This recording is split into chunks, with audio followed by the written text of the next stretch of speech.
Well, you're reading through the book of Isaiah, and I wanted to give you a few things to look for. This is part 2 of the book of Isaiah. Remember, Israel was supposed to be a blessing, to bring salvation, to be a witness, and they've rebelled in so many ways. And so God says, I'm going to bring judgment. We're going to send you off into exile because of what you've done. There's going to be judgment upon the other nations as well. And so you're kind of left with this idea of, well, then what's going to happen? How is God going to bring salvation and blessing to the earth?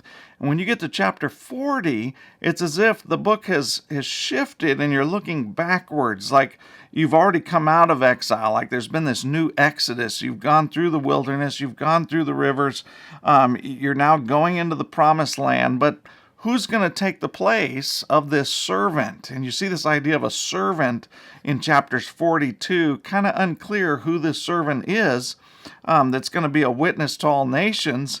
And this idea is developed through Isaiah in chapter 42, 49. You start to see that this isn't going to be a nation that's going to be a servant, a witness. This is going to be an individual.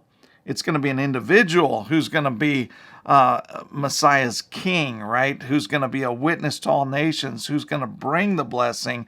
And how's he going to do this? That's where in Isaiah 53, shocking development, the way that this servant is going to do it, by dying, by being murdered, by giving his life for not just Israel, but for all nations.